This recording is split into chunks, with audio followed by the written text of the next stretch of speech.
Kiritsugu est un jeune garçon vivant sur une île portant le nom d'un crabe, bizarrement, avec sa meilleure amie Shirley et son père. Du jour au lendemain, Shirley prit l'apôtre des vampires et contamina tout le monde, tout le village. Les mages et les inquisiteurs n'eurent aucune pitié à se débarrasser des villageois.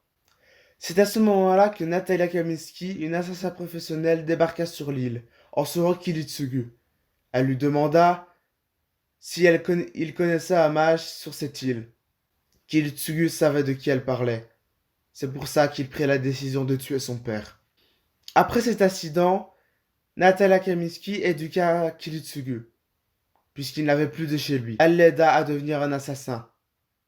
Jusqu'au jour où Kiritsugu et Natalia eurent une terrible mission, celle où Natalia ne ressortirait pas vivant. Kiritsugu devait faire un choix. Il devait tirer sur l'avion pour libérer tous les passagers qui étaient déjà morts. Ainsi, il tua son maître, qui était Natalia Kaminski. 8 ans passèrent et Kiritsugu avait enfin une femme et un enfant. Sa femme se prénommait Ilisviel et son enfant Iliasvil.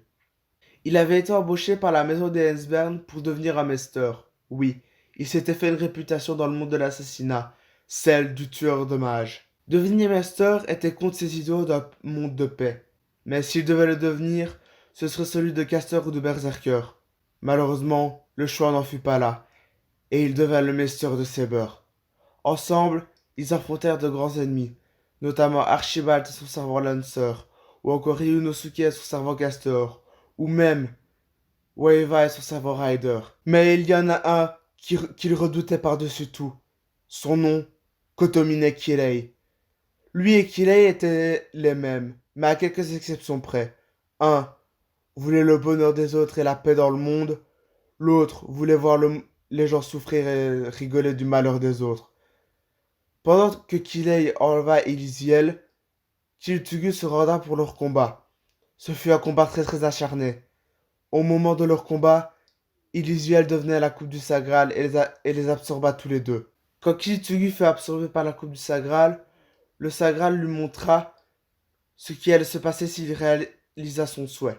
Le Sagral les recracha. Kirei lui demanda « Pourquoi l'as-tu refusé? Pourquoi ne me l'as-tu pas donné ?» Kiritsugu lui disa « Ça ne te regarde pas » et lui colla une balle dans la tête. Kiritsugu se dirigea vers le dernier combat, Archer versus Saber.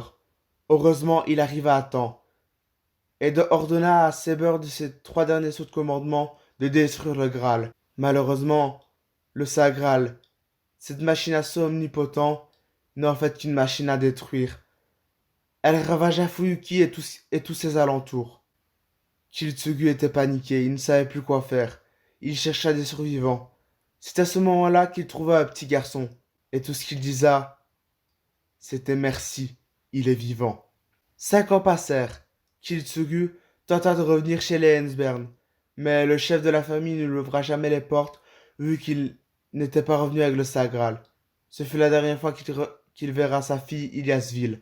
Il adopta ce garçon aussi qu'il avait trouvé sous les gravats. Ils eurent une discussion, et Kiritsugu lui répondit Je voulais devenir un justicier, mais être justicier quand on grandit c'est dur à faire. Le petit garçon lui disa Oui, si c'est trop dur à faire pour toi maintenant, je prendrai la relève. Oui, toi tu ne peux plus, mais moi je peux encore. C'est à ce moment-là que Kiritsugu se souvena de ce que Shirley lui avait dit. Elle lui avait demandé Kelly, qu'est-ce que tu veux faire quand tu seras plus grand? Et il disa Je veux devenir un justicier.